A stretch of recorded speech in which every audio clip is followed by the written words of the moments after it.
Devil, partner, do you feel that? Why yeah, but what is that? He felt a strange unnatural power seeping out of the ball of light that suddenly surrounded the knight. Everyone was watching it in shock. Even that bastard fallen angel, the shitty priest, and that fucking bishop were startled. Issei looked down at his gauntlet. What is it, Diedrich? What happened to Kiba? Something unprecedented, but spectacular. What? What's going on? I can't sense what's going on in that sphere. Naruto whispered to him. Why are you talking to your arm? Shut up, I'm listening. Issei barked. Diedrich, what's going on? Balance breaker. The light finally faded away to reveal Yuto standing on his feet. The young man ignored his injuries and lost blood as he looked up at the shifting red sky. A glowing weapon in his hand that slowly formed to shape a sword. Ha ha ha ha. Fried guffawed. He swung his blade out into an unsuspecting Zenobia as she was blown back by the sudden power. He turned to the blonde and heckled him. That was a sweet light show, but what happens now, Need me to put you out of your misery and gut you properly this time? Yuto continued looking at his weapon, paying no mind to the priest. No, nothing? No desperate retort? Ready to stay quiet and die? No response? Well fine, if you don't want to play. Fried raised his blade and charged, using Excalibur rapidly to send him disappearing in a blur. He appeared over the distracted knight and yelled with vicious grin. The others called out the knight's name as Fried screamed and brought his holy sword down, then die. Excalibur turned into a golden blur, disappearing from the naked eye to cleave through Yuto like butter. But it never reached the devil. With startling composure, Yuto swung his blade out and knocked Fried back with a single swing. The priest's eyes widened in shock and he flew through the air before skidding along the dirt. He grabbed the ground and came to a slow halt before looking up at what knocked him back. The light around the knight's sword subsided to reveal a spectacular long sword of black, white, and red. Yuto slowly raised it to his eyes and examined his new weapon. The injured knight whispered, "This is something gifted to me by my long-lost friends. Their blessing." Yuto's hard blue eyes focused on Fried enough to make the priest look wary as the new blade was pointed towards him. Sword of betrayer. No, it can't be. Valpar yelled furiously. That sword has holy and demonic energy mixed in it. Those can't be forged together, it's impossible. Thank you, Valpar. Yuto ignored the bishop's tirade as he gripped the sword tightly. Thank you for reuniting me with my friends and giving me this new power. It's just enough for me to beat you in your new project. Oh, Fried's unease had disappeared and another smirk twisted his face, even if it was less certain than the one a moment ago.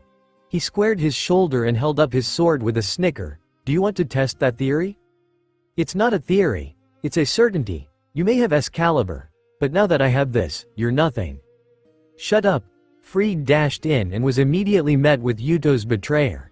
His fatigue having vanished after being encompassed by the light.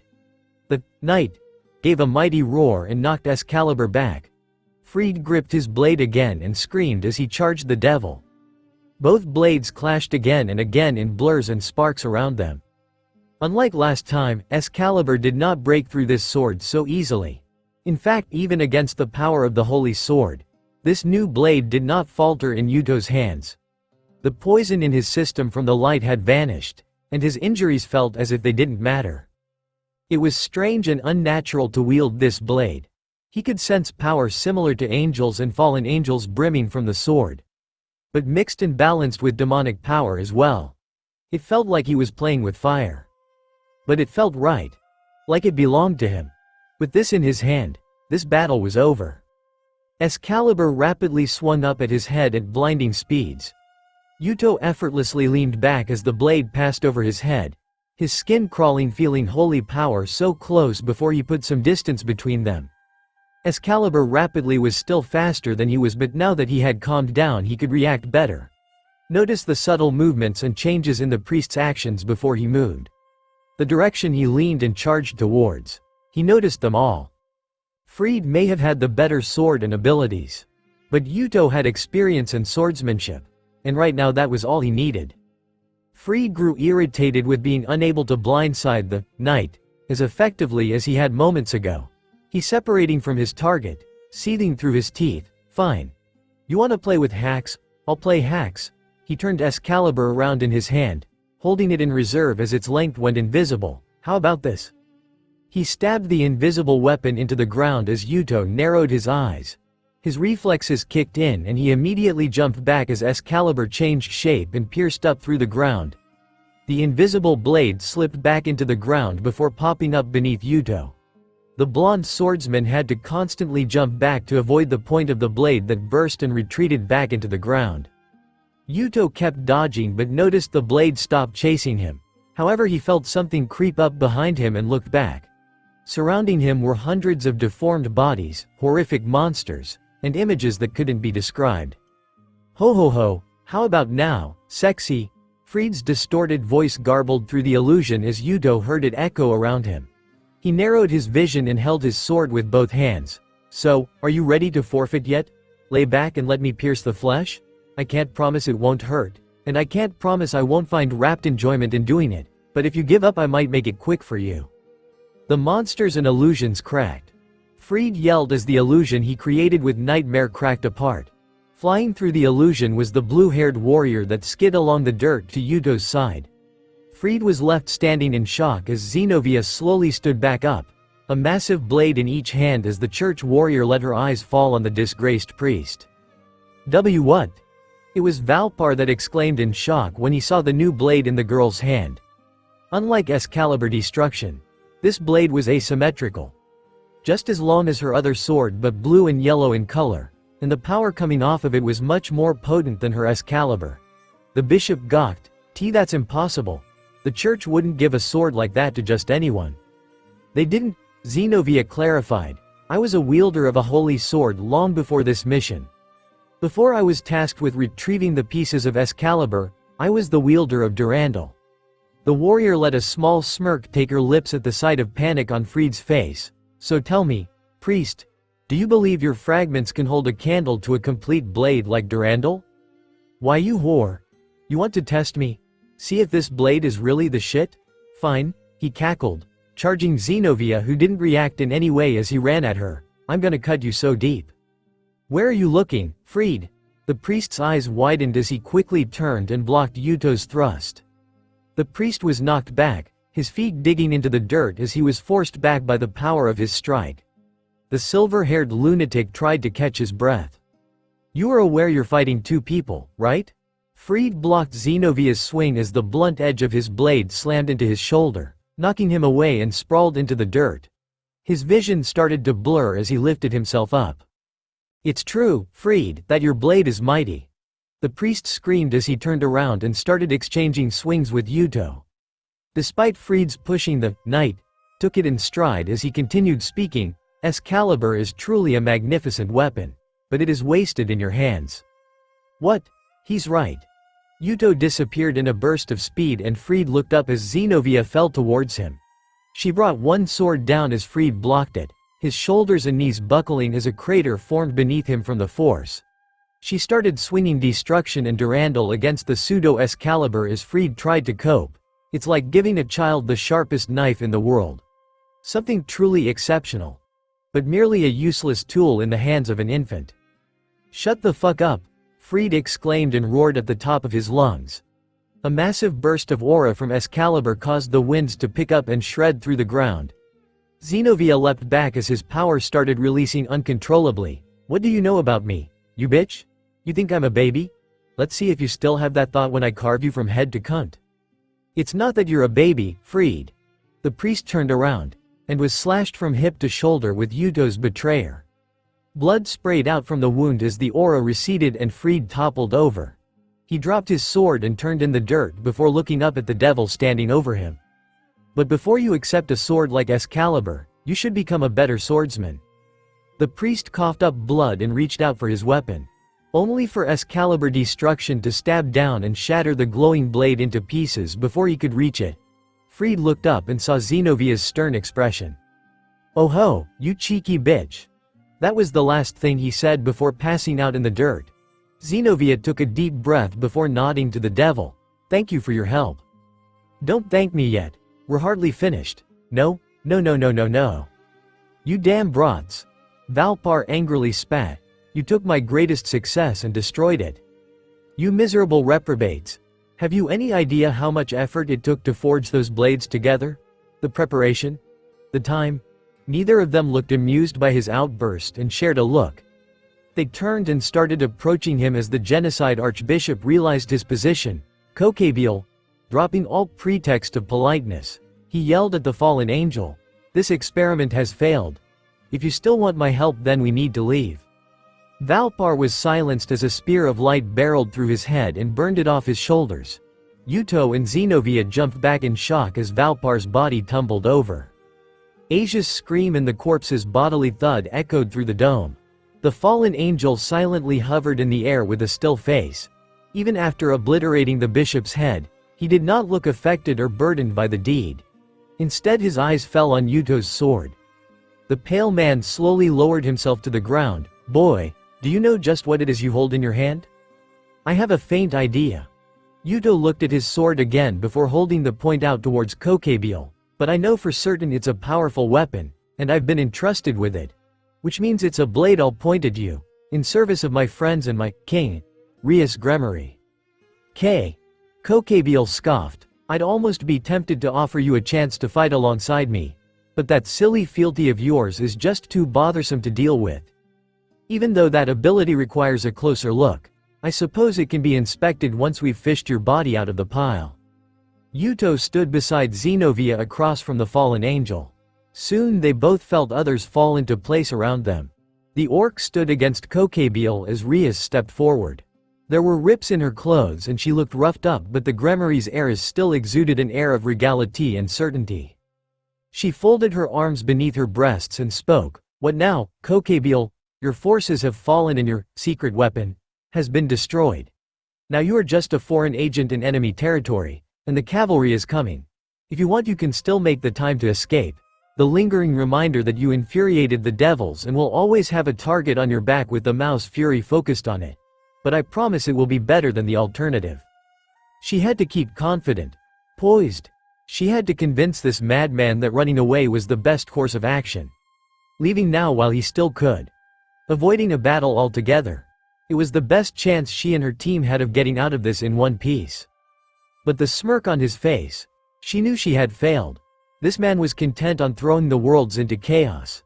That meant he was ready to accept the consequences as well. That's quite a warning, little sister of Lucifer. And I appreciate it. He smiled and 10 black wings spread to their max wingspan behind him. But I'm here for a reason. To ignite the flames of war. Why? Rias shook her head. She grit her teeth, fed up with the madman's ridiculous repetition. She shook her head and yelled, why are you so set on waging war again? What's wrong with this period of peace? It may not be perfect, but isn't that better than constant death and bloodshed? If what Oni-sama and the others tell me is true, why would you want that to happen again? Hey! Hee. Kokabeel started laughing. He cackled and shook his head like he had just heard a funny joke. The group of youngsters glared at the pale man before his laughter finally died down. He looked back up at them. You don't see it, do you? What's wrong with this world? The reason why sacred gears are still appearing and passing around in this world even after the war has ended. The reason why that boy can create blades with the power of angels and demons. Why something like your queen, an abomination of fallen angel and devil, continues to exist. Several of the devils looked at Akano in shock as the black-haired girl glared at Kokabeel. Why do you think we live in a world where angels, devils, and fallen angels choose to live teetering on the edge of war instead of fighting like we were born to do? Why? Because God is dead. What? You heard me. God is dead. He died at the end of the war between all our factions. It wasn't just the original Satans and your pillars that perished, but the Lord himself. Their frames froze in shock and horror, a few of them shaking as they attempted to comprehend what Kokabeel had said. Rias snapped, stop lying. I'm not. Kokabeel responded, he died a long time ago. We haven't continued fighting because when we realized that if even the Almighty God could die in this battle, what hope did we have? And if we continued, it would most certainly mean the end, not just for Earth, but all worlds. Xenovia dropped her Excalibur as her legs buckled and she stumbled backwards. Kaneko was quick to catch her waist before she fell over. But Asia's legs gave out beneath her as she mumbled under her breath, and no, that's not possible. It can't be. It just can't. It is. We are living in a world after the end of God himself. A world where Michael desperately tries to keep everything together after dear old dad passed away. A world where the devils try to keep some form of control by finding gullible, expendable figureheads to lead the next generation as if everything is still fine. And a world where those that have fallen slowly await their extinction. The nun clutched her head and started losing her breath. Issei tried to calm her, but Asia continued hyperventilating, her eyes starting to water as the nun let out some strangled sobs. Zenobia looked like she was coming closer to doing the same. Even the devils were shocked at this revelation. To live in a world where an absolute being like God was dead, it was. It's wrong. This world is wrong. It shouldn't even still be around with him gone, and yet here we are. Broken. Damaged. Becoming worse and worse every day. But I'll fix that. He bared his sharp teeth and grinned. This world shall pass with its creator. I'll start this war again. Properly this time. Our forces will fight. And the last of us will die out. I promise that I will prosper, and so will my brothers. In a world raised by the blood of devils and angels. In a world without God. Our war shall prevail. Hee hee.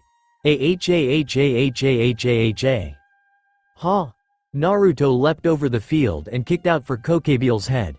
The fallen angel was quick to dodge, gaining a good distance from the attacking blonde to avoid the range of the invisible attack that followed. But the moment Naruto's foot touched the ground, he had leapt at Kokebiel. He covered the distance between them and threw a punch. Kokebiel lunged a blade of light out at Naruto's face as he forced the blonde to dodge at the last moment. Naruto's fist still made to strike Kokebiel's face, but the blonde ninja screamed in pain when he felt a terrible searing pain against his forearm and forced him to retreat. Naruto cradled his right arm, looking down at the burns and blood running over his skin. He looked up and saw Kokebiel had prepared a second weapon to drag over Naruto's arm when his fist came close enough. Kokebiel smirked as he stood up with weapons in hand. Naruto grit his teeth and took a stance, inwardly cursing as he realized the fallen angel had already made a countermeasure to his fighting style. Kokebiel couldn't risk the strength or the follow-up of Naruto's punch, so he forced Naruto to back off or waver with his attack at the last moment. Those light weapons still did damage to his body, so Kokebiel put them between Naruto's target and his attack. He forced Naruto to stop or redirect his attacks, otherwise he risked seriously damaging himself. This must be why Azazel warned him not to underestimate his former comrade. Quite a gung-ho reaction after hearing the Lord was dead. Yeah, that's a pretty big surprise. Naruto stood back up and swung his arm out to get some sensation back, but that doesn't change the fact that right now we gotta kick your ass. Whatever reason you think you have, there is no fucking way I'm letting you start a war just because you're bored or you want to fight. I won't let you risk this peace for your goal. Peace? Peace? Ha ha ha? Kokebiel scoffed. There is no peace. This is a time of mutually assured destruction. No one is making a move because if they did, that would be the end. That's why I'm making it. Because one move is all it takes. We can't live in harmony. It's impossible. We were born to fight, bred to kill each other. It's in our nature. Our very being. There is no world where the three factions can come together. Devils. Naruto slammed his fist against his chest before looking back. Church. Zenobia came out of her stupor and saw Naruto looking back at her. Seeing the look in his eyes, she felt something stir in her and her fallen posture straightened out. She still looked affected, her mind racing and her voice absent from her throat. But with some extra effort and a deep breath, her strength slowly returned to her. Her eyes hardened and her grip tightened around Durandal as she stood up straight. Naruto turned again and looked at Akano. The busty girl shied away from his gaze for a moment before realizing he wasn't judging her or looking at her in spite. Even with his strange eyes she felt some sympathy, some understanding being conveyed to her. She looked around and saw the same looks from the orc. The senior members conveyed their support, and even Issei and Asia did not look scared by her true heritage. She looked back up at Naruto. Fallen angel. Naruto turned back to Kokebiel. All three factions are right here, standing against you and trying to stop a war. Ria's palms glowed as her destruction gathered around her hand. Yuto squared his shoulders as Zenobia slowly did the same. Akino's form started crackling with electricity while Kaniko's fists tightened. Issei helped Asia to her feet before glaring at Kokebiel and activating his gauntlet again. It may not be peace, but it's a start. The fallen angels panned across the faces of the children standing against him. Different powers. So much potential. Once upon a time, Kokebiel would have enjoyed a lengthy fight with them. A battle to push their limits and see what they could truly offer. Maybe soon, he'll meet another group that could impress him like this. No, young fool. Kokebiel's hand waved out and a wall of spears appeared in front of him, blocking the fallen angel from sight by their sheer numbers. The children in front of him jerked back in shock before he pointed forward. It's a delusion. The wall of light shot out towards them. Issei picked Asia up and ran while Yuto carried Rias out of harm's way. Kaniko and Akeno quickly jumped away while Xenovia dived to safety, abandoning Excalibur Destruction to dodge. The only one left facing the wall of light was Naruto, charging forward with his eyes solely on where Kokebiel had stood. He weaved and danced through the openings between the spears, some of them singeing his skin as he pushed forward. He came out the other side but was immediately on the defensive as Kokebiel charged him with weapons in hand. The long conjured light swung out at Naruto's head as he was forced to duck beneath them. Any attempts for the blonde to close in were thwarted as the weapons suddenly grew in length and made Naruto retreat further. Naruto avoided the weapons as they became blurs around him, Sage Mode giving him the clarity and ability to dodge the fallen angel's reach if only by a few centimeters. He backstepped and avoided a spear stabbing by his feet, exploding and blinding him for a moment. He leaned back at a sharp angle to avoid the stab to his head before flipping back, gathering chakra to form a Rasengan. Kokebiel barreled through the dust and charged him by thrusting out his spear as Naruto met its point with his jutsu. The attacks burst upon impact, Naruto getting blown back as Kokebiel spread out his wings to halt his flight. The pale soldier gave a toothy grin as he flew in, chasing after Naruto before kicking him hard enough to send him across the field. The fallen angel made to pursue further but heard a powerful crack over his head. He looked up just as he was enveloped by holy lightning. Akeno continued to bring the powerful electroshock down on him, summoning as much of her power as she could with a mighty yell. But her attack started to change as Kokebiel easily barreled through and up to her. He threw the lightning off and grabbed Akeno by her arm and shoulder. She tried to throw him off her but he simply shrugged off her desperate attacks and strikes. He spun through the sky and threw her down into the ground hard enough to crater it as she yelled in pain. "Damn you!" Rias yelled furiously after he had hurt her servants. She summoned her destruction and released a massive blast at the man. Kokebiel palmed the destructive attack and soared through it towards the Gremory heiress with a cackle. Her attack evaporated as he grabbed her collar and pulled her back to attack. But had to move his head as the short white-haired girl came flying up to them. She punched and kicked for his face as the fallen angel released the heiress in order to dodge. Kaniko grunted and yelled while swinging at his head, the pale man not even looking concerned with her advance. He decided to stop playing around and caught her fist before slamming his elbow into her sternum. Kaniko gasped for air before he spiked her to the ground as well. "Kaniko-chan." Yuto came dashing in and caught the girl before she hit the ground, breath ragged and clutching her chest in pain. "Hey asshole!" Issei yelled, getting the pale man's attention. His fury reaching its breaking point after watching the fallen angel pick his friends off. The brown-haired devil raised his palm and conjured an orb of green energy. He clutched it with his gauntlet. "No more hurting my friends. Just stay still and die, you fucker." Boost, explosion. Take this, dragon shot. He released a massive green blast that covered the sky towards Kokebiel. He clicked his tongue and created a massive spear of light to meet it. WRAAHHHHH. He slammed the point of his weapon down into the front of the blast and split it in half. Wafts of green energy cascading and flowing against the dome above him. Kokebiel furrowed his brow before yelling and diving into the demonic blast. His spear disintegrated and he came out by Issei when the energy died out. Kokebiel turned to the young pawn before he could retreat. Kokebiel drove his fist into the pervert's gut. Issei's eyes shook and he coughed up blood, doubling over before his hair was grabbed and a knee slammed into his nose. Issei's head shot back with blood spurting out of his nose, falling back before he felt a powerful grip around his neck. Kokebiel pulled Issei up as the young devil gasped, choking on blood while struggling with the pressure around his throat. The fallen angel smiled. We live in a world where Diedrich, the Red Dragon Emperor, has fallen so far. He tightened his grip and caused the boy to cough violently as Kokebiel pulled his fist back. I may not get this chance ever again, so don't hate me too much for wanting to beat on the Securite, okay? HYAA. A blade came down behind him and the fallen angel summoned another spear to his hand to block it. He felt the pressure coming off of the sword he had stopped and turned back to look at it. He looked down at the blue-haired girl wielding the holy sword and glowered at her. You bounced back rather quickly. That's right. Xenovia growled. I don't know whether what you said is true or not, but I will not let a madman like you make me waver. WRAAAAHHHH. Xenovia gripped Durandal tightly as a massive aura started to cover the blue blade. Kokebiel felt the ground break and his weapon falter even as his grip stayed strong. He clicked his teeth in annoyance and released his grip on Issei's neck as he had to jump back when Durandal broke through his spear. He created another weapon and threw it at Xenovia, watching as the girl batted it away with Durandal.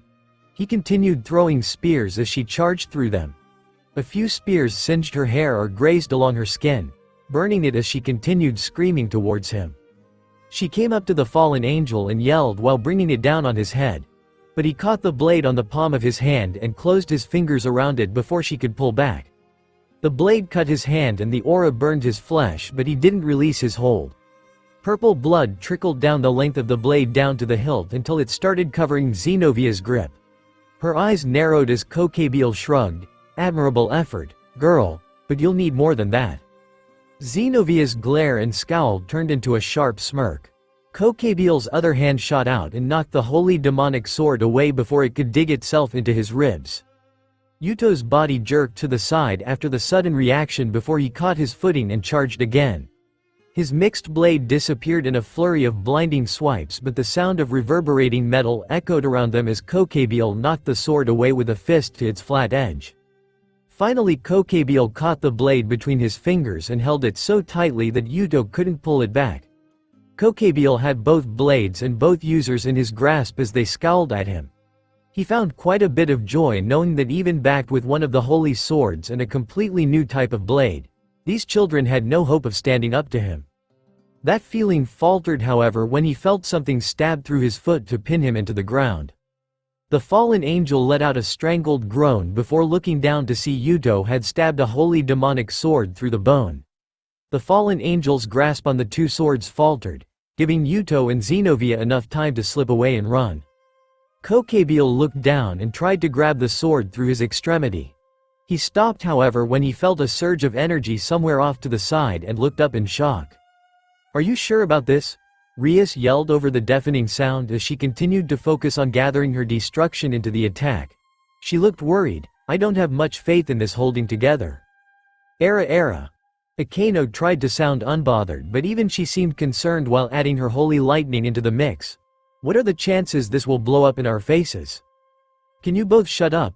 You're worried about it exploding, but I sorta need to concentrate so that doesn't happen. Naruto continued to focus on creating his Rasen Shuriken as the elements of lightning and destruction gathered around it. His jutsu was covered with electricity as the black and red energy covered the spinning blade from the center. Both girls stopped adding their power to his attack as it looked like it couldn't handle much more before it became uncontrollable. Naruto lifted their combined attack above his head as his eyes set on Kokebiel. The fallen angel was prying the sword out of his foot as Naruto twisted and yelled. Take this, you prick! Grand Strike of Destruction Rasenshuriken. Naruto threw his attack as hard as he could. A pocket of air blasting back over them as Akano and Rias shielded their eyes. The jutsu soared across the field at blinding speeds. Thunderbolts careening off of it while the destruction around it obliterated the dust. Kokebiel finally pulled the weapon out of his foot and tossed it away before spreading his wings to fly away. But the jutsu was already on him and he could no longer escape its range. The pale man created a massive spear of light to meet it head-on as he roared. RAAAAHHHH. The The point of the spear pierced into the center of the Rasen shuriken as he attempted to push it back. The jutsu was refusing to yield as the force beneath it started to crater and furrow the ground. Kokebiel struggled to push it back any further before he increased the size of the spear. The weapon grew to massive size and he started gaining some ground. Until the holy lightning dancing around the just you started to chip away at the spear. The light construct weakened and buckled under the attack as the destruction around it started to act up. The weapon finally shattered and Kokebiel's eyes widened as the jutsu started to expand and explode. A dome of blue, black, red, and yellow energy violently exploded in the center of the field as the entire campus shook from the force.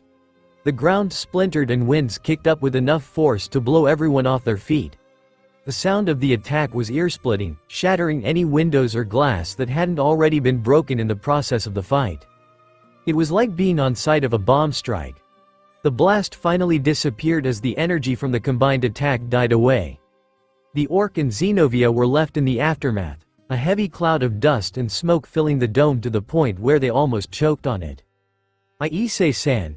Asia finally came back to her senses. A reprieve from her broken stupor after the immense explosion pulled her out of her shock.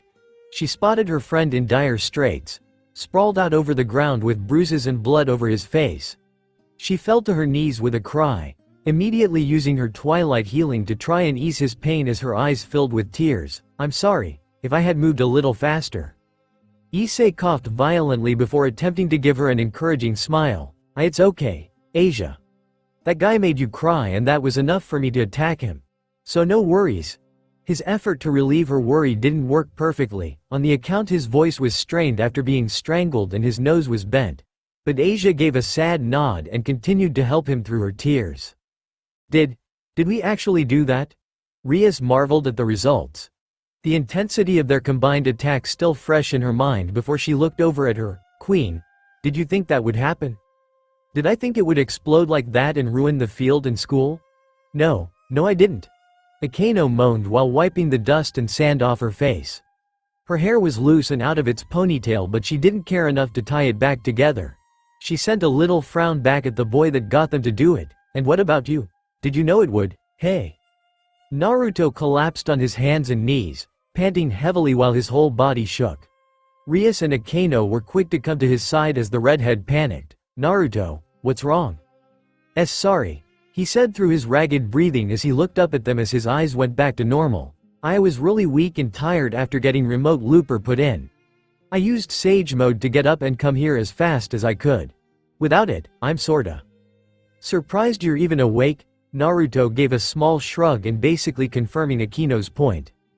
It hurt to move much, but Naruto felt his head being cradled and gently pulled into the side. His head was nuzzled between Ria's breasts and he felt his cheeks heat up from the sensation. But any embarrassment or wayward thoughts vanished when he felt her softly run her hand down his hair. He moved his head in her grasp to look up at her, holding him as if to affirm that he was really there as she smiled sadly down at him. "You make me worry so much while you're gone. Now you're back but still making me worry. Whatever am I to do with you?" Naruto looked up at her in silence before lowering his head. He closed his eyes while feeling her hold him. It felt soft, she was warm. He opened his eyes. "I'm sorry for making you worry like that. I guess it would be too much to ask you never make me worry again, right?" His silence was a clear answer as she resigned to a small giggle. "Okay. Then can you promise to never disappear like that again? And to come back to me?" "I will." "Good.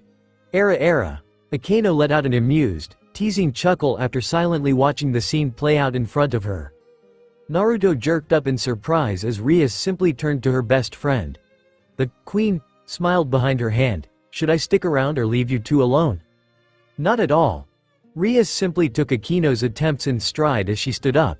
She attempted to fix her appearance despite her ripped clothing before looking down at the black-haired woman. "In fact, Akeno, can you look over Naruto for a moment? Make sure he isn't hurt any worse than fatigue. I need to go check on our little problem." "Of course, bucko." Akeno smiled. "I'll take good care of him." "Can I request someone else?"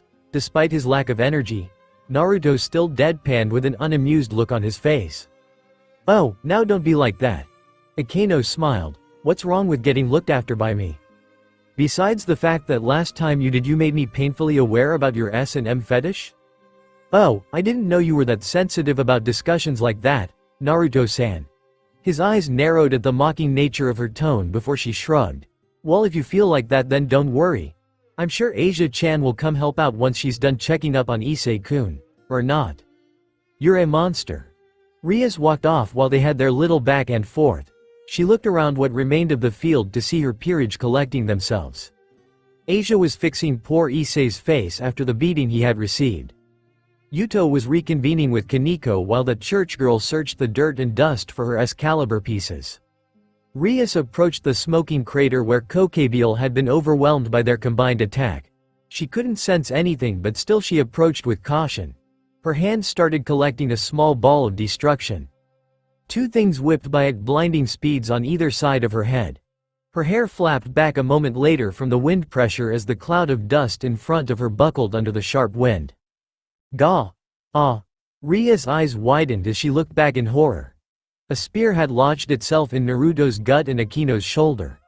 They both toppled over, grasping at their wounds in agony as the others screamed their names in shock. Rias heard the same sound behind her as more spears flew out of the dust cloud. One hitting Yuto in the leg, another in Zenovia's arm, and another grazing Kaneko's side. Asia screamed as Issei collapsed in front of her, using his body as a shield to guard her from two constructs that now stood out of his back. Rias looked on in horror as her peerage cradled their bloody wounds in an attempt to relieve their pain. She felt something suddenly appear behind her as she turned back to face it. Kokebiel had survived, but he was not unharmed. He was missing an arm. His right appearance burned down to the bicep after trying to halt the attack they had used against him. Even if he did avoid being destroyed in the explosion, he did not fully escape it. Burns had covered nearly half of his body now, cooking his once pale skin into a nasty pink meat scab that continued to bleed and bubble. The right set of wigs had been burned down to half their wingspan, and most of his hair was gone. Only a small fraction of the once silky curtain now rested on the back left of his head. Half his face was burned away, skin and some bone peeking out. But even in a horrific state like that, the fallen angel didn't scream. Rather, he silently looked down as both eyes focused on her. Rias tried to swipe at him with her power, but his hand immediately wrapped around her wrist before she attacked. His grip tightened and the Gremory heiress screamed in pain while she felt something crack under her skin. His hand released her, waving up and striking her across the face before firmly latching itself around her mouth. The redhead choked as she was lifted off her feet and in front of the injured soldier. Her legs kicked out and knocked into his knees, but he took it in stride. Considering the pain he was withstanding, that must have felt like nothing. I've decided to change my plan. His voice was calm as he looked around the field at the young warriors he had felled. I was planning to kill all of you to instigate war. But not anymore. The war will proceed, but you will not see it. I'll take you all back with me, have my time with you. My fun with you. I'll subjugate each of you to pains and miseries worse than you could possibly imagine. And when I'm done, I'll keep doing it. Until I kill you out of boredom. Except I can't do it to you. His eyes landed on Akeno as she gasped and held her bloody arm. Barakiel would never stop hounding me if I killed you, so you'll live. I'll keep you updated. You can't get out of this so easily. And I'll do the same thing to the peerage outside, but you. Kokebiel pulled his arm in and looked Rias in the eye while she tried to pull his hand off her mouth. He spoke while a sick smirk took place over his disfigured face. I won't kill you. Or Leviathan's sister either. You two are special, not because you have any information for me. But because you matter to them. I'll do special things to you too. I'll pull out your teeth, I'll cut off your fingers. I'll whip you both naked and pull off the skin I cut. Then I'll flay the rest until you both are left in your muscle fibers, scream for death as a mercy. And when you do, I'll fix you up, make you good as new, before we start again, using new and exciting things to make you scream. And when I don't feel like torturing you, I'll rape you. I'll come back from the battlefield, and cover you in your siblings' blood before we start again. And then I'll offer you to my soldiers, my servants, any passerby, even the livestock. You'll both be toys of the fallen angels while we massacre your kind. Ria's eyes narrowed in defiance as Kokabeel smirked. I'm so lucky you have such a long lifespan. I'll get to see how long it takes each time for me to break you over and over and over and over. Naruto groaned, feeling blood fill up his mouth as he coughed it out. He looked to the side and saw Akano struggle to lift herself up with a large, bloody hole in the side of her shoulder. He struggled to lift his head and look down at his own injury. He sorta wish he hadn't now. It hadn't gone through him completely, but it did bore through into his stomach, and he could plainly see that.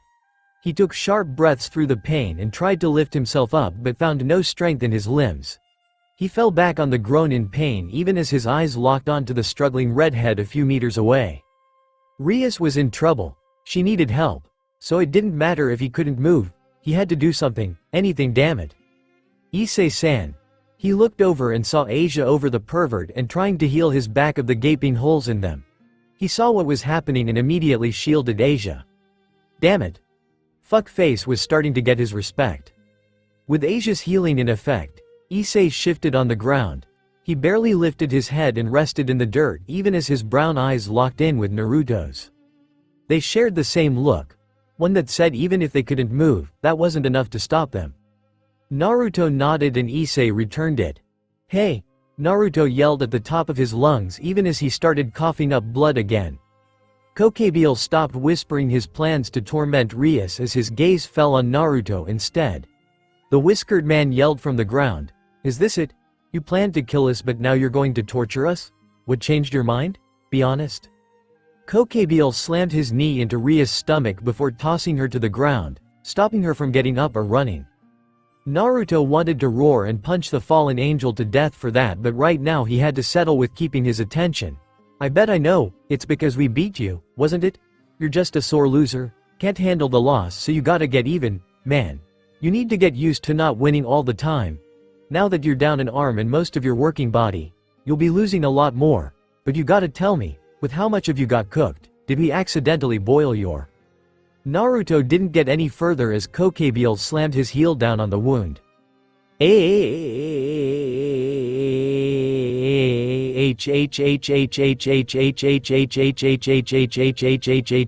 Bastard, Akano yelled and threw a bolt at Kokabeel, who merely caught it and sent it back in one fluid motion.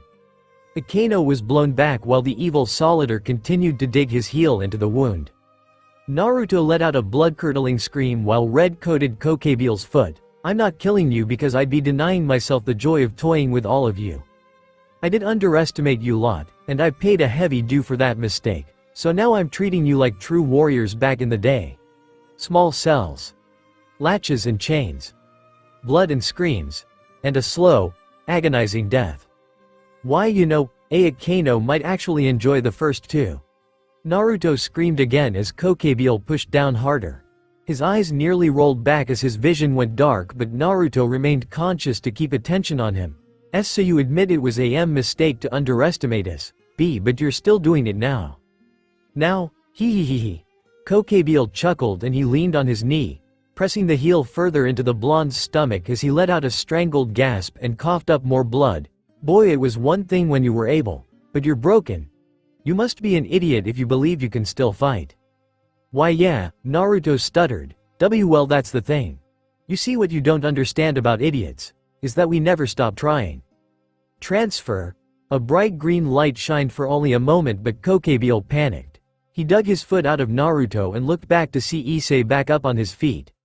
But even more shocking was the fact that his left arm was now completely transformed into something similar to a dragon limb. There. You sacrificed your left arm for a temporary boost of my power. I can only promise you 12 seconds of use, considering how weak your body is, so make good use of it. Yeah. Thanks, Diedrich.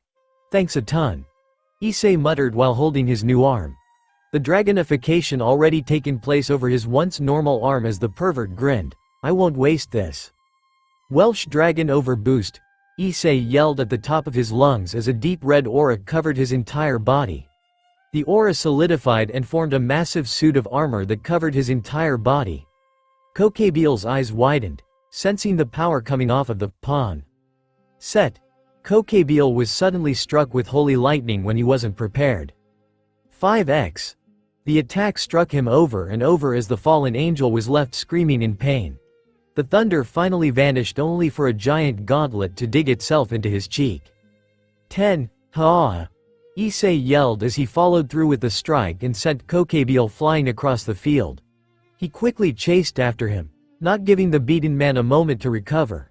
He went in to attack again, but the fallen angel's remaining wings spread out and maneuvered him as Issei passed. He moved before Issei could recover. But felt two swords stab into his back while he attempted a strategic retreat. He turned to see Xenovia and Yuto catch him by surprise before Kaneko leapt up and dug her fist into his cheek. He was knocked off their skewers. 7. The hulking red armor came back around and dug his fist into Kokebile's stomach, doubling the man over before he was blasted up into the air. Massive green flames burst out of Issei's back and sent him flying upwards to catch the fallen angel. Kokebile gathered himself again and created a massive spear of light before throwing it down at Issei. This time the devil had no trouble facing the attack, taking it in one hand and shattering it completely before continuing to fly up. Kokebile panicked, starting to flap his remaining wings in an attempt to escape. But failing as a wave of destruction flew upwards and annihilated the wings before they could help him escape. Kokebile looked back down and saw Rias on the ground with one hand extended. You fucking 3. Issei appeared above him and spiked him into the ground, cratering the earth from the force as Kokebile gasped in pain. The fallen angel struggled to his feet. Boost, boost, boost, boost, boost, boost, boost, boost, boost, boost, boost, boost, boost, boost. Kokebile looked up and saw a massive green light expand and recede from the jewels of the red armor as its power grew to unimaginable heights. Set. He looked over and saw Naruto reaching out with his sacred gear. The blonde grinned. I warned you. Don't underestimate idiots. 1. Dragon shot. Explosion. The massive green blast came falling down and overwhelmed Kokebile in an instant. 10x. The explosion from the impact repeated 10 times, growing larger and more powerful as it ruined the remainder of the campus with ease. The green energy finally disappeared as the injured orc looked on silently. Issei came falling back to the ground but just stopped himself from crashing with help from his wings. He stumbled to the ground and took a sharp breath, gripping his changed arm in pain. Looks like you made a stupid move. Issei looked aside and saw Naruto sitting up with some help from Akeno. His gut was blood red and there was even some leaking out from his right arm after overusing his freshly implanted sacred gear. Issei chuckled, takes one to know one. Fair enough. Issei-kun. Akeno looked worried for her junior. Your arm? It's okay. Akeno-san. No worries. Issei tried and failed to look unaffected by the new state of his limb. It doesn't even hurt really. Enough. Issei's head was bonked as Rias stepped past him and looked down sternly at the two idiots.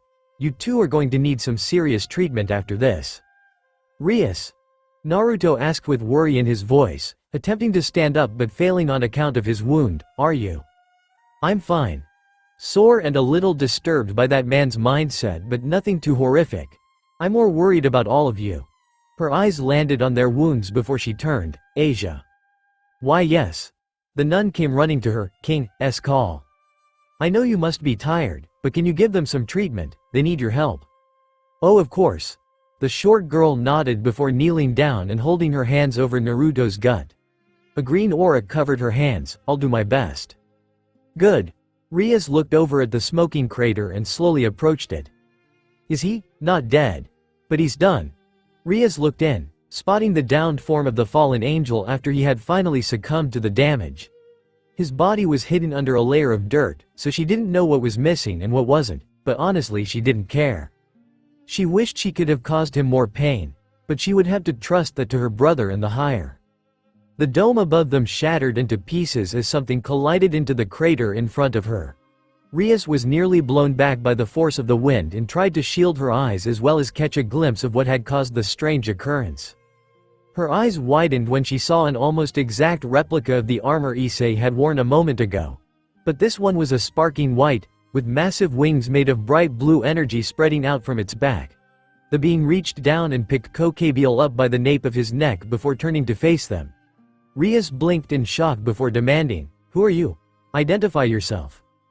The figure remained silent before its gaze turned to look behind her, so, finally confronting my nemesis. And he's too exhausted for us to have our first match, how disappointing. Ria's eyes widened and she looked back at Issei as he looked just as confused by what was happening. Who? Me. I suppose a better time will come soon enough. At the moment I have to take care of this man. Wait. Ria's voice was stern even when faced with the powerful entity before her as she glared. Are you planning to revive that man? No, the armor shook its head, not at all. In fact, he's being taken to be properly punished. Seems he angered a lot of friends with this stunt. His idea was fun, but I suppose it was poorly executed. Her eyes narrowed. So you're allied with the fallen angels? Who knows? His response was ambiguous but condescending as he started taking off. I suppose you'll just have to wait and find out. Rias looked up and watched the white armor fly off into the sky at blistering speeds. The White Dragon Emperor. She didn't like the pit in her stomach that formed at the idea of facing a monster like the Hakuryuko so soon. Devil, oh okay. Asia mumbled after she finished the final round of healing her friends. She stumbled back on her feet and nodded. I think that's the last of it. Kaneko gently rubbed her arm and felt the area that had once been burned by the light attack. She looked up at the nun. Thank you, Asia-senpai. I'm sorry for making you heal me when you're so tired. That's fine, Kaneko-chan. The tired girl assured her junior before giving a firm nod with a kind smile. This is my duty as a healer. It doesn't matter what kind of injuries you may get. I promise I will fix them as best as I can. She's not kidding. Naruto smiled and lifted up his shirt to inspect where the hole in his stomach no longer existed. Even the pain in his arm was gone as he lowered his ruined uniform back down. Just wish you could fix cloth too. I am so sorry. Hey, come on senpai. Don't make Asia feel bad. She's fixed us all up in no time flat. Issei reprimanded the older blonde and waved his still mutated arm up in the air. Sorry, I'm sorry for making you feel like that, Asia. It's okay, Naruto-san. I'm just glad I could help. The meek blonde smiled. And I'm glad that you are okay. Naruto smiled as well and patted the girl's head as she happily accepted the show of affection. Issei glowered and wanted to argue again, but Akeno pulled his arm down. Don't move too much. I still need to fix your arm, Issei-kun. Her hands started to glow as his left arm started looking distinctly more human. It'll look normal once we're done, but we can't change it back, unfortunately. It'll be like that forever. I know.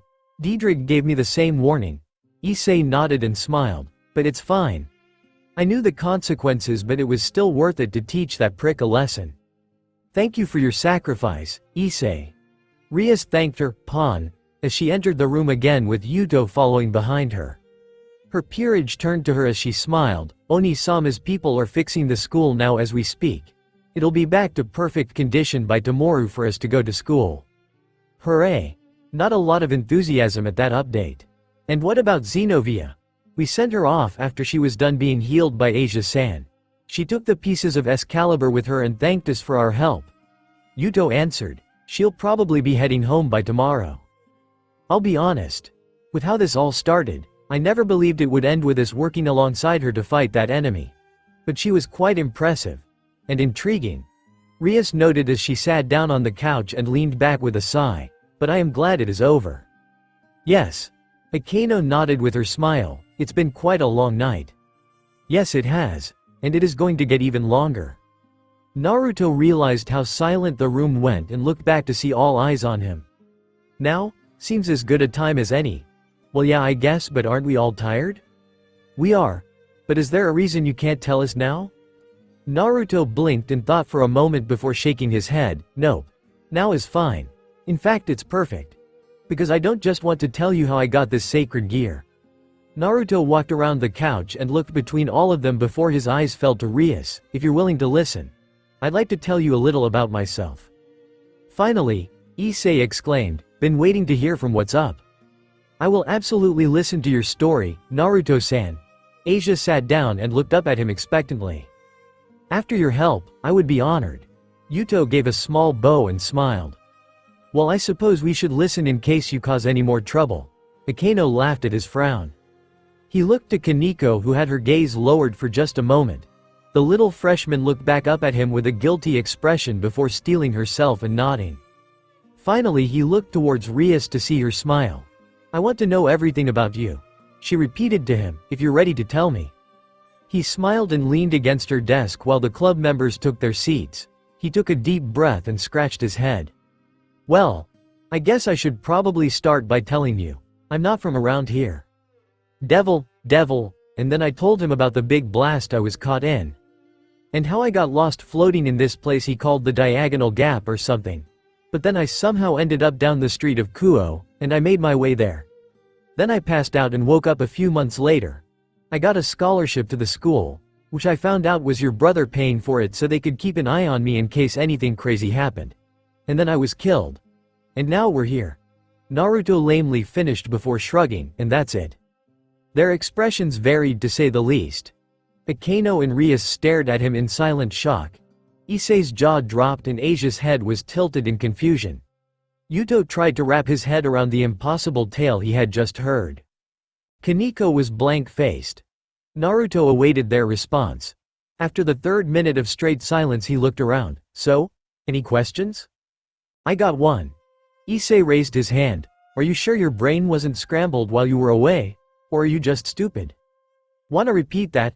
Naruto's eyes twitched. "That story was crazy," Issei exclaimed. "Way too crazy to actually be real. I mean you come from another world. A world full of ninjas. You understand how crazy that is, right?" "No," Naruto huffed, "considering I came from that world. It is a bit hard to comprehend. But also very intriguing." Yuto cupped his chin in deep thought before looking up at his fellow blonde. "If it's true, is your world different from this one?" "Yeah. There are more trees and the buildings aren't as big where I come from. Plus we don't have cars or airplanes." "What about technology?" "That actually seems pretty similar." Naruto tilted his head in thought. "We didn't have portable phones but there were computers and TVs. I didn't actually own one but I used one every now and then." "Fascinating. I've never heard of any ninja world. But we can't be sure about what lies behind the dimensional gap, so anything might be possible." Akeno theorized. "I'd say a world and scenario like the one you told us is just too insane to be real. But I believe you lack the creativity to actually make it up yourself. There's a chance you're just suffering from Chuyunibyo syndrome. Either agree with me or don't." Naruto cut her off. "Don't use this as a chance to land shots." Akeno smiled unabashedly. "Pooh. Is it really true, Naruto-san? Were you a ninja?" Asia asked with excitement in her voice. When the older blonde nodded the nun's eyes lit up with joy. "Oh, that is amazing." The others looked at her strangely and sweated as the girl blushed with embarrassment and lowered her head. "When I first heard I was coming to Japan, I was very excited at the idea of meeting ninjas and samurai. I was a bit disappointed to not see one until now. Asia, ninjas and samurai aren't gonna be wandering the streets." The blonde girl shifted on her feet, mortified by the looks of pity she was getting at her childish idea. Issei scratched his head. "Bucko, what about you? Do you believe, Bucko?" The redhead was staring up at Naruto with wide eyes. Honestly she looked just as intrigued by the revelation as Asia was. Which was worrying considering how much more composed and mature she was supposed to be. Akeno gave a not-so-subtle cough and nudged her, King, in the side as the heiress collected herself. "Alright. Thank you for the story, Naruto. It was nice to finally get the story from the man himself." Issei and the others stared at their leader blankly. "Bucko, can you show just a little more disbelief in the crazy fantasy story we were just told? That being said, there's something about your story that needs immediate addressing." Her curiosity was quickly replaced with a barely contained anger as her eyes narrowed and hair bristled. Azazel. Her peerage leaned back when they noticed the sharp edge in her voice. "He has the audacity to invade my territory at the same time as his comrade is attempting to wage war and just go on vacation. He also decides to kidnap one of my servants. And unlike Kokebiel, he just walks away and thinks everything is square."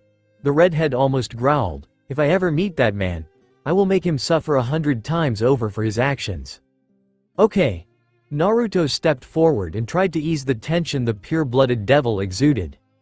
Her eyes snapped up at him and he thought for a moment that she would attack him just for getting in her line of sight. But luckily her shoulders sagged by the narrowest of margins and he realized that was the best opportunity he'd have to convince her to think rationally. I know you're probably mad, but you shouldn't be. She made to argue, he didn't hurt me. He helped in fact. He raised his arm and activated his new gear to emphasize his point. This thing helped me in the fight. So I know you might be pissed at him. But I think he deserves my thanks. Rias still looked displeased. The others were wary and even Akino's smile had faltered in place of an uncomfortable frown. But after a moment of silence Rias finally relented and let out a long sigh. Fine.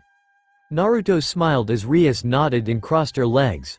But just so you know, the moment we finish thanking him, I'll want to get revenge. Oh, no arguments there. Naruto grinned. In fact, I won't be happy until I give that guy a swift kick to the balls. I'm just saying I should probably thank him first before doing it.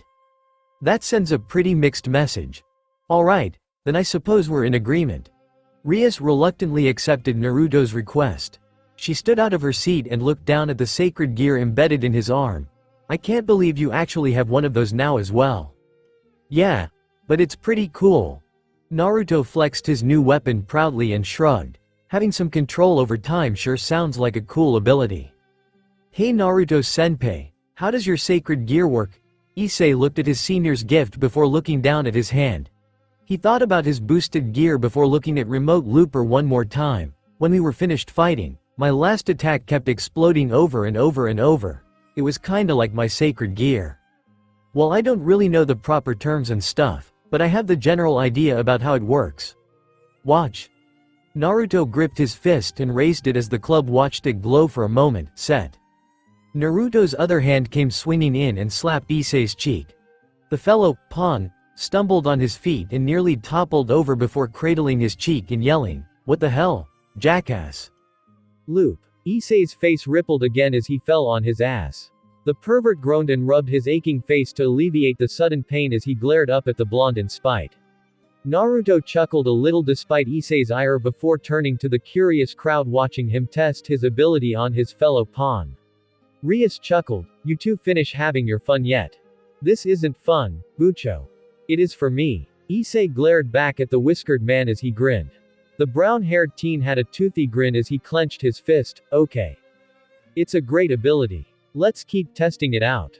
Yeah, not falling for that. Nice try though. Naruto patted Issei's shoulder as the pervert glowered. The blonde did give a small shrug of his shoulder, but if by chance you ever do get me when I've set a loop, I'm gonna have to deal with it. Can't turn it off. That got some odd looks. You can't. Nope. Naruto looked his gear over again. I can make something repeat 1 or 10 times, but I have to finish it. Once it's set, I have to complete a loop. Can't cancel it. Can't set up another one. So even if I get punched or stabbed or, well, whatever I might get in a fight, I gotta live with it and loop it. That seems like a design flaw. Yuto noted. Azazel said that there had to be some compromises while making his sacred gear. No matter how much he tried, he couldn't give his artificial ones the same kind of power as the real ones. He even warned me that there was a chance this one would bust somewhere along the road. That's unfortunate, after all the trouble caused just to get it. Rias lamented but still had a small smile. But still, it is a useful sacred gear that I'm sure we can get a lot of use out of in our future fights. She crossed her arms in thought. I'll have to see more of what your ability is capable of in the field. But first there are other matters we need to discuss. Naruto raised an eyebrow. Like what? Well, I have a lot to say to all three of you boys. The males flinched as her eyes opened and turned between them.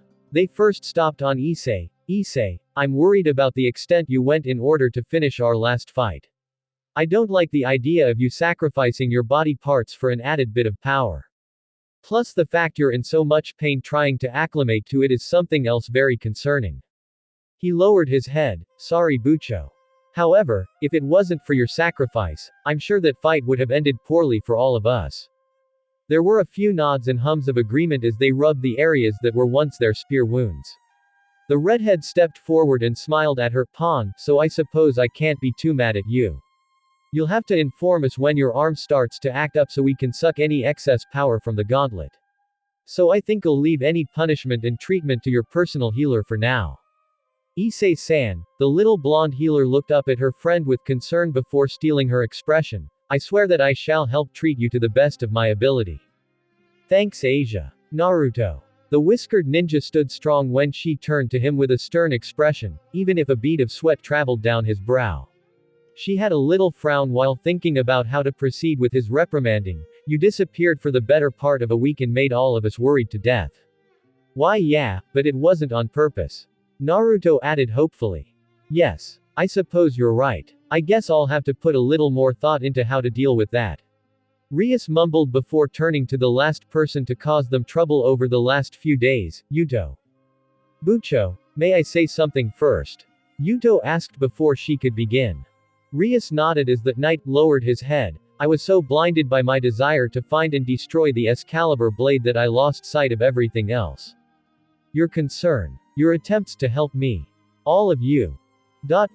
I can't even begin to explain how regretfully I am for how I acted. The handsome teen looked between all of them with a guilty expression. For the longest time I believed that was my only purpose in anything. It was so important, so absolute, that I believed my life was inconsequential compared to that goal.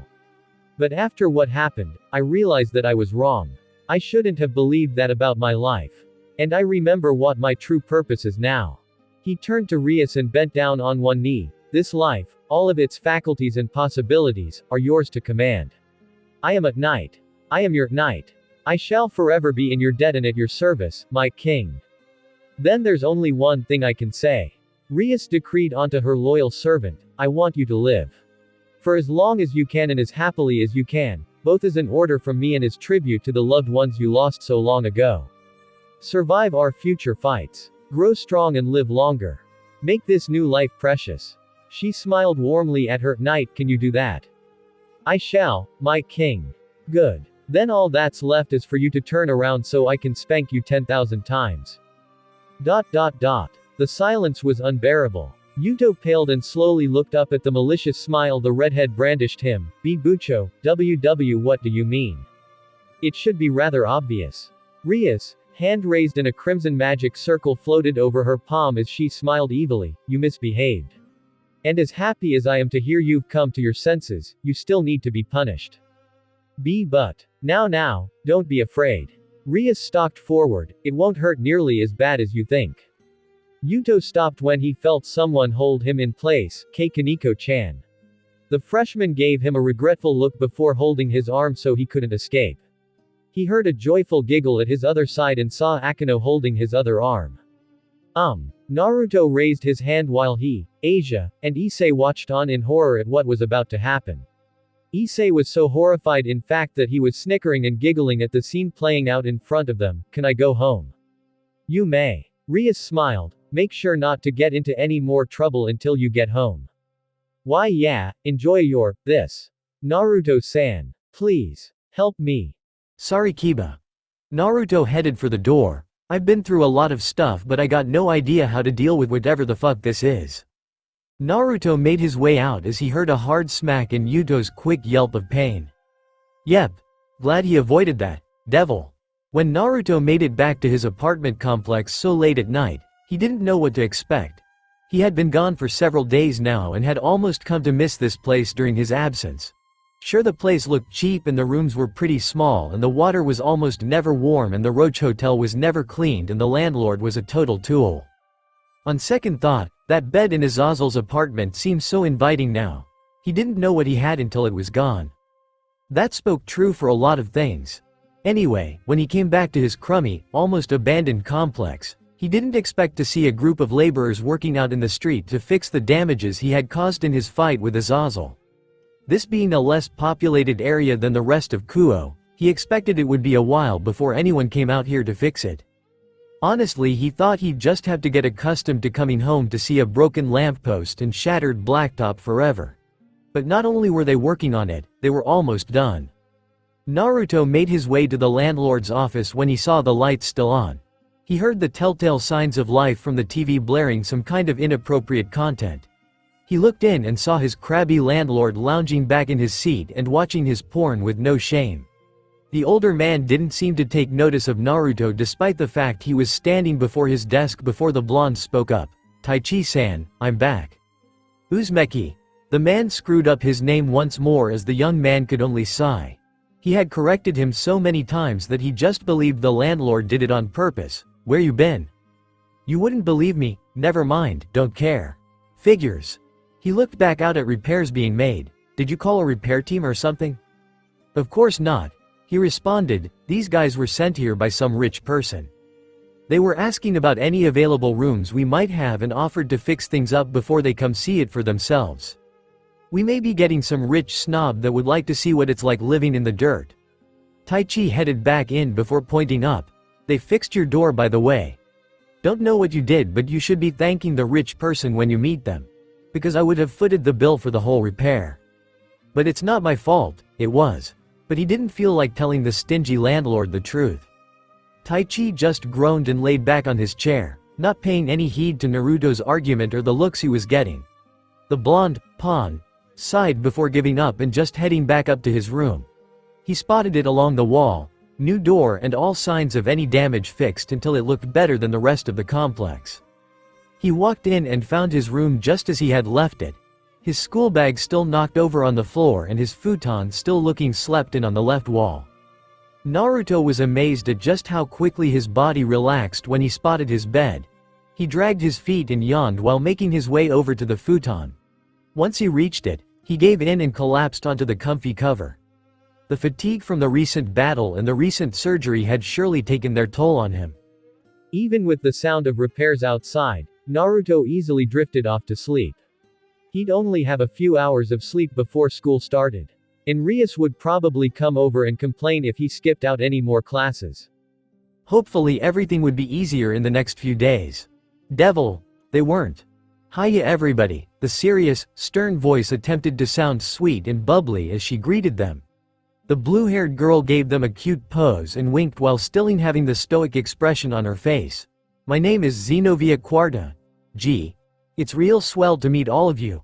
I hope we can have a real fun time together. She turned back to the older girls. How was that? Good first attempt, but you want to introduce yourself to everyone. Making a first impression is important. Rias smiled. Was there a reason you added the poses? It seemed appropriate at the time. Okay, Zenobia-chan. Akeno smiled. How about you add a few more twirls and a wink to the end of your introduction? I'm sure that's enough to get people's attention on you. Thank you for the advice, Akeno Fukubucho. Zenobia gratefully nodded to the busty older girl before following her advice. The blue-haired warrior spun in her feet before planting herself and winking at the crowd. Greetings everyone. I'm Zenobia, the new knight of the Gremory Peerage. It's nice to meet you all. The rest of the orcs stood in the doorway with varying looks of shock and confusion. When they came back into the club to reconvene before the day started, they hadn't expected to see the church warrior greet them while donning their school uniform. Or to see her awkwardly attempt to pose and greet them like a quirky store clerk. The blue-haired girl blinked a few times before looking back at her seniors. It's not working. Rias crossed her arms in thought. Maybe instead it would be better just to greet them as you would have before coming to Japan. Sans the poses. Very well. Zenobia stood straight and bowed her head. Greetings. My name is Zenobia Quarta. I am the new second year at Kuo Academy and the newest knight of this peerage. It's a pleasure to meet you. Rias and Akeno clapped. Very good, Zenobia-chan. Yes, very nicely said. Rias stepped forward besides the new girl and turned to her servants. How about that, everyone? Did Zenovia's introduction leave an impression on all of you? What the actual fuck? I'll take that as a yes. B bucko, is this real? Issei questioned while Asia stared at the new girl in confusion. I mean, is she part of our peerage? Yes she is. Rias answered. Zenobia came to me one night and told me she had nowhere else to go. She asked for help, and I was impressed both by her resilience and her abilities during our fight with Kokabiel. The crimson-haired beauty smiled. So I decided to pick her up.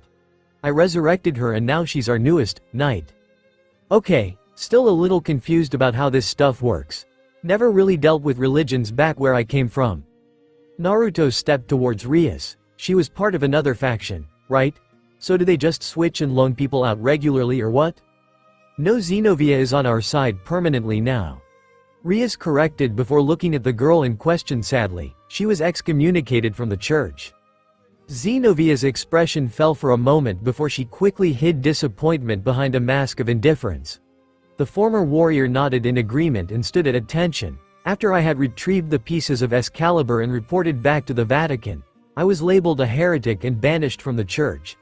I'm not welcome to any church in the world. Asia gasped. Why would they do something like that? Because I knew the truth. The truth Kokabiel told us during the fight in order to make us falter in fighting him.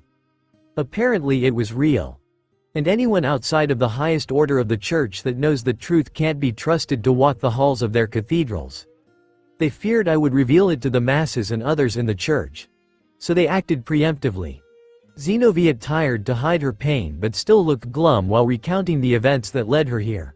I asked for help from Rias Gremory, and here I am. Seriously? Jay, just like that? What about Irina? Issei asked. She thinks I'm a traitor. Someone who turned her back on the church and ran away to the devils. When I last saw her she took the pieces away and she didn't say anything else to me. Zenovia stared forward before shaking her head. If that has to be my fate then so be it. No, that's not fair. Zenovia turned to see Naruto glaring down before he shook his head. They can't do that. You don't deserve that. Naruto. You know it's bullshit, right? He interrupted Rias before she could argue against him. She shouldn't be blamed or punished for this. She didn't want to hear about God's death. And just because she did she's being kicked out and shunned by the rest of her people. Shouldn't we tell them the truth? Shouldn't we tell people so they can make that choice themselves? Naruto. Rias spoke softly and carefully as she shook her head. It's not that simple. It can't be that hard either. Hearing that this girl had to be ostracized and rejected because of something she couldn't help knowing. Just because she had listened to that fallen angel and helped them fight him off, now she was shunned. It wasn't fair, it wasn't right. He didn't want something like that to happen again. Yeah. Issei nodded and looked between all of them.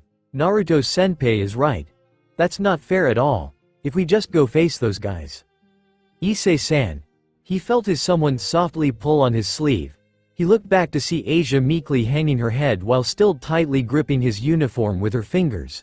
She released him and kept her eyes down before speaking quietly. When I found out the truth about God, I was devastated. I felt like everything in my life had just crumbled down and collapsed into dust. I didn't want what that man said to be real. But if it was, I don't think I would have wanted to hear it. Exactly. Rias nodded, looking at her, Bishop, sadly before facing her, Pawns. If we told the world the truth about the Lord and they believed it, they would either be in denial or be furious and confused. She stepped up to the blonde man and looked up at him. Naruto, you may not know much about religion back in your world, but here it is a staple of many people's lives. Keeping something like this may be selfish and cruel. But when the alternative is hysteria and madness, I can understand why they would want to keep it secret. And why they would make this kind of choice. Thank you for your concern, both of you, Zenovia spoke, but I'm fine. When I imagine someone as faithful as Irina having to learn a terrible truth like this, I can't even bear the thought. So if I need to be shunned by the church to keep people safe from a fate like that, then I accept that stigma. You shouldn't have to. Naruto low mutter was the last thought of that conversation before Rias clapped her hands. All eyes turned on her as she smiled widely again. Now, we shouldn't have to feel this gloom. We have a new member to our club, and we're all safe together. That's reason to celebrate enough. The bosom redhead turned to the blue-haired newbie, Zenovia, starting tomorrow we will show you how we answer requests and form contracts with customers. I want you to pay attention when we do, okay? Of course, Rias bucko. But for today I want all of you to take a break. I have some important business to attend to so I won't be able to help show all of you off. Rias smiled at the expressions on their faces when they heard they had a break. But remember you'll have to start up again tomorrow, understand? Yes ma'am. I have an idea. Akino added with a pleasant smile. Why don't you all show Zenovia-chan around later after school is finished? I'm sure she would appreciate being shown what her new home is like. Hey, that sounds like a great idea. Yes, what do you think, Zenovia-san? Asia asked the taller girl enthusiastically. Would you like us to show you around after school? Well yes, if it's not too much of a bother, not at all. Perfect, then you have plans ready after school. Naruto raised his hand, actually I have work. We're counting on all of you to show our new member around. Make us proud. Yes, bucko, and just like that he was ignored. Devil, Naruto-senpai, slow down, Issei called, there's no point showing Xenovia around if you keep going ahead of us like this. And like I told you, I can't waste time walking around, I have a job to get to, the whiskered man barked back, so if you want to sightsee then go ahead, but I got move. We understand that, Naruto-san. Yuto gave a shaky smile, but I don't think they do. And over there is a clothing store. Bucho-san helped me pick out new outfits and articles of clothing to wear. And over there is a park you can talk walks in. And over there is something called an arcade. The blonde bishop excitedly told her new friend about all her favorite places to visit downtown. It's a building filled with games of all kinds that you play on video screens. It's so much fun. Really? Xenovia tilted her head curiously before looking at the building in question. I remember hearing much about places like this from the youths back in Italy. But I had never been to one myself. Kaneko stepped up to the new knight's side and pulled on her sleeve before pointing out other shops. That place has really good burgers.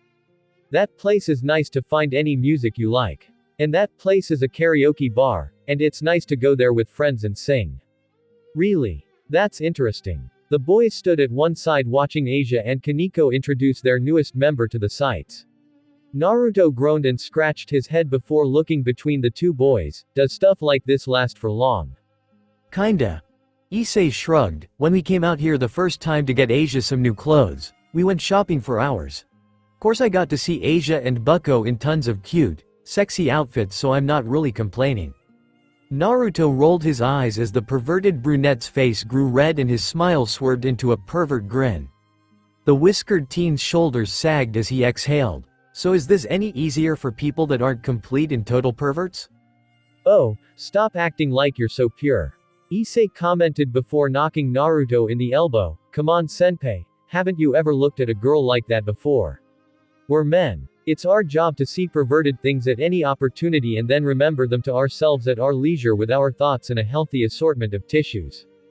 Oh, for fuck's sake. Yuto raised his hand. I don't usually do that, Issei-kun.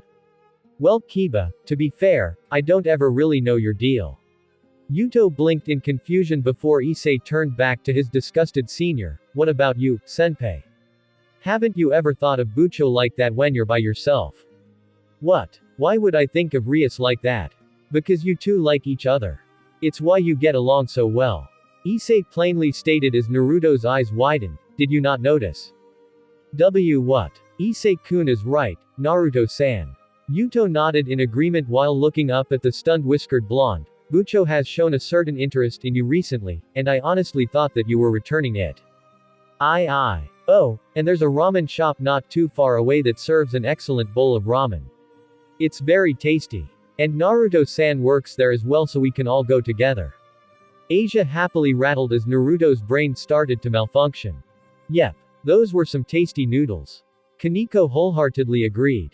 Ramen. I've heard of it but I haven't gotten the chance to try it myself.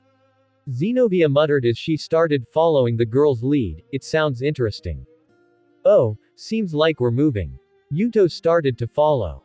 Come on, senpai, we're heading to your ramen shop. Issei chuckled. Looks like you'll finally get what you want and get to work. Ha ha ha ha ha. Naruto continued to stand there with white eyes and a blank expression. His head buckled over and his shoulders sagged enough for his uniform jacket to slide down a shoulder. What the fuck just happened? Devil. He had never been so thankful to make it back home. After a weirdly hectic day like today, it would be nice to fall back into bed and just rest for a bit. Having them over in the shop was crazy. It was nice to have people he knows now and can talk to, but they kept asking him about how he got the job and if he could teach them about how to make ramen. Issei was just teasing while Asia and Yuto asked with genuine interest. Xenovia kept asking more and more questions about the broth and the noodles and the meal in question while she ate it. She wasted perfectly good ramen in an effort to learn more about ramen. The only one that just sat there and ate was Kaneko. But oddly enough her eyes still lingered on him when she thought he didn't notice and turned away again when he looked back. Was there something going on with her?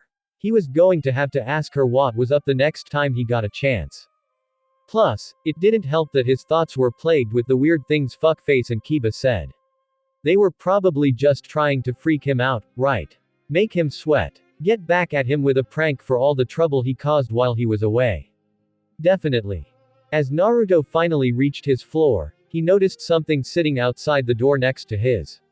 Some empty boxes and used wrapping paper laid out on the veranda. He realized that the new tenant must have moved in, and they were going to be his next door neighbor from now on.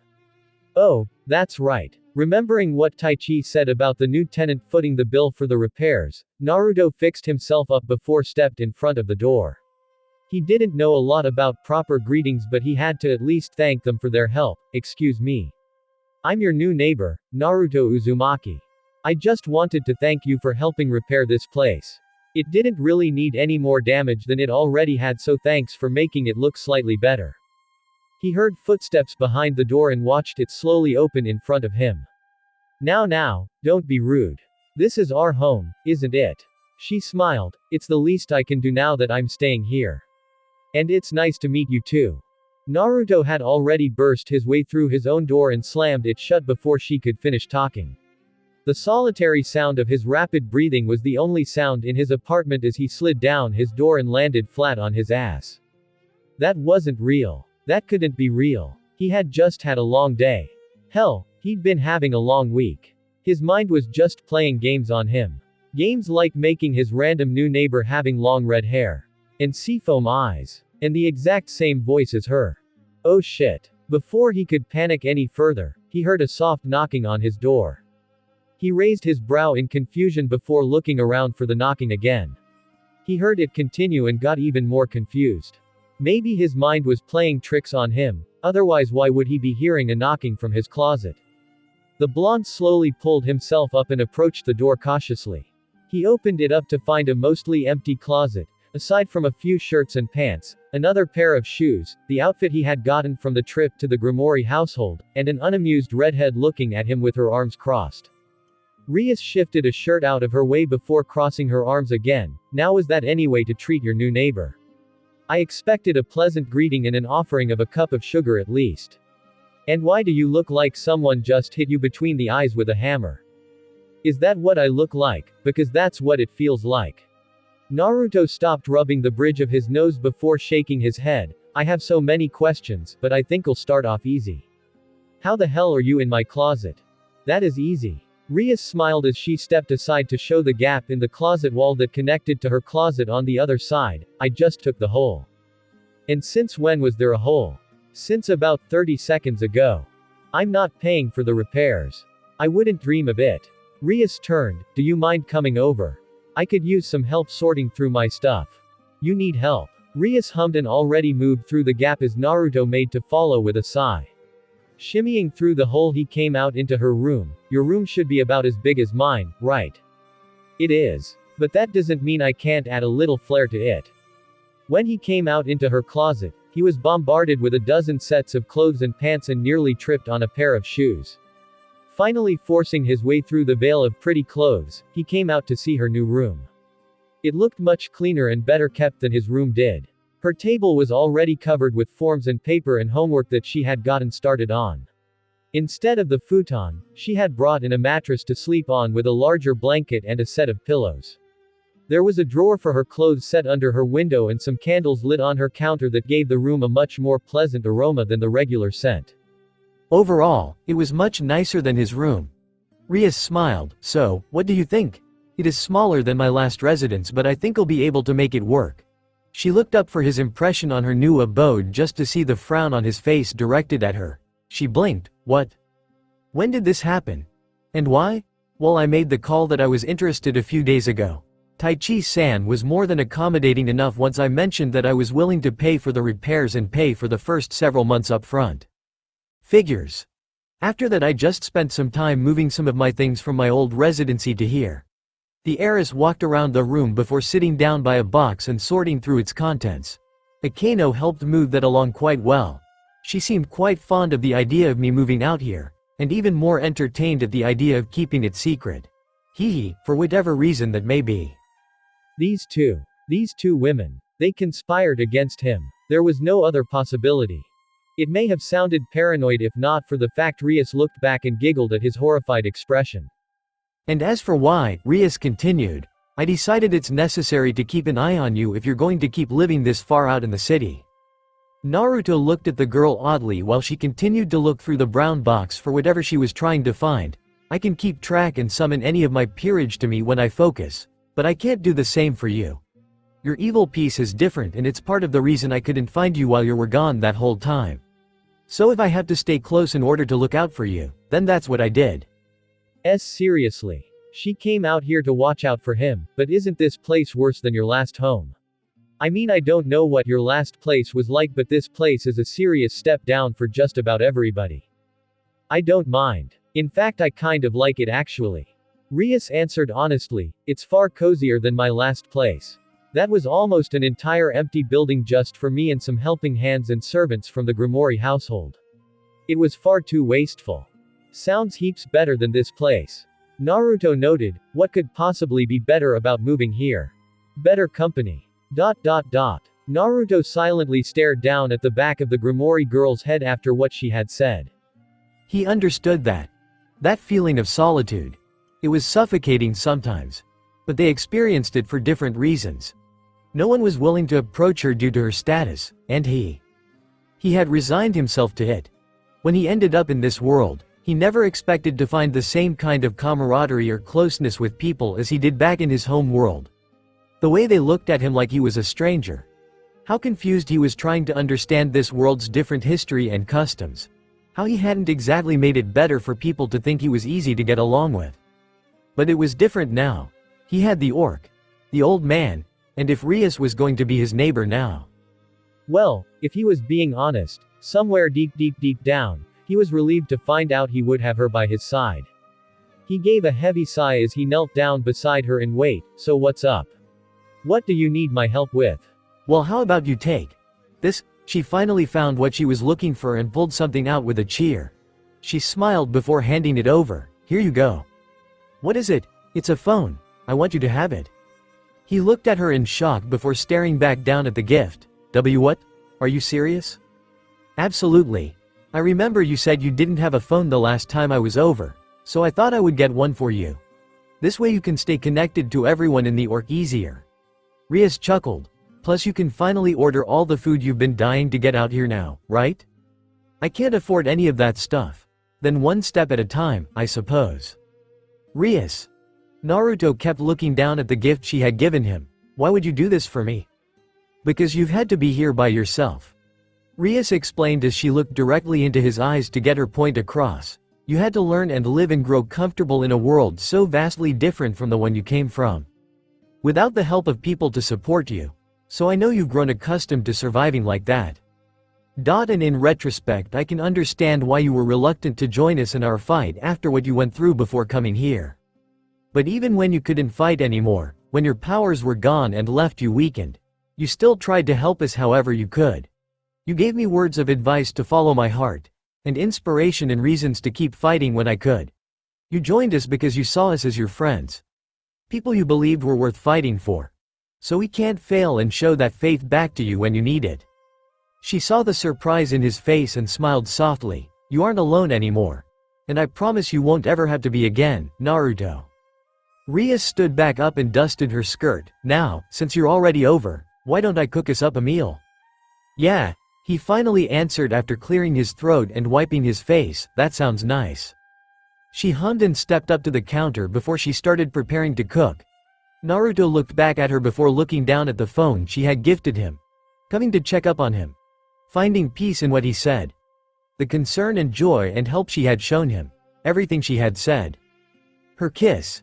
Issei and Yuto's words snuck into his brain when he hadn't expected it. He tried to shake them but they continued to stick in his thoughts. You know, Naruto nervously chuckled, you should probably be careful. I mean I'm grateful and everything but you might be sending the wrong messages. How so? Well I mean you made a bento for me. You're sleeping just one wall over. You're always nice and easy to talk to. And we did sorta kiss, but just for a few seconds. Naruto's face heated up a little as he shrugged and laughed it off. Then again I'm sure you're like this for all the others too. So maybe I'm just getting things confused. He felt her hold his chin and move his head before her lips pressed into his. His eyes widened at the sensation of her soft, full lips followed by a wave of warmth through his body. Naruto focused on the soft, half-lidded light of her eyes as she kissed him before pulling back. She bent down to face him and smiled. Maybe you haven't gotten anything confused at all. I'm certainly interested, so I thought I might as well make that clear. She realized he wouldn't respond even as his face went red and his breathing slowed to a stop. She happily went back to preparing the meal. I know it's not ramen, but are you okay with beef stew? I'll take that as a yes. Omake. Culture shock, smartphones. Naruto hummed, so what do I do with this? Really? That's your question? She wanted to sound incredulous, but she couldn't help giggling at the sight of him fiddling and poking his new phone like a child with a new toy. It was actually quite adorable. Well, the answer is you can do tons of things with it. Play games. Surf the web. Watch videos. Oh yeah. I've seen that before. He remembered watching that fighting cartoon on the pervert's device while they were on that mission. He looked at the blank screen and started roughly tapping the screen. How do I? Not like that. You're going to break it. Rias was quick to his side before he accidentally damaged the expensive new gift. She gently took it from his hand but stayed by his side, leaning into his shoulder so he could see what she did. Look. You just press this button to turn it on, and then slide here, and you have the first screen. From there you can do everything, like pull out the camera. Camera? Naruto watched her bring up the app as the screen changed and displayed the room through the screen. He watched in awe as she pressed the button and took a shot of the room before it was stored in the device. Holy crap. I didn't know these things had cameras too. Yep. With these you can take pictures of whatever you want. Your friends. Something pretty in the town. Or just take a selfie. A what? Selfie. Rias pressed a button and the screen changed to display them seated together. Naruto looked at the screen in surprise as Rias explained. It's this thing where people take pictures of themselves whenever they want. You just press this little camera and the screen switches to look at you. But why would I want that? He asked. I know what I look like. I don't need to take pictures of myself. It's just for fun. Here, let me show you. She changed her position so she was leaning in closer to his side so they could better fit into the screen. She got him to look up at the phone as she smiled. Okay. 3, 2, 1. She took a picture and was quick to look it over. She giggled at the stunned, confused look on Naruto's face just as the camera went off. His looked so silly and cute. Looks like she timed that peck on the cheek just right. She handed it back to him as he wiped his burning cheek. He looked so flustered by what she did as she smiled and stuck her tongue out cutely. He grumbled and snatched his new phone back. Shit, he looked like a total idiot in that photo. He might keep it. Just in case. Devil.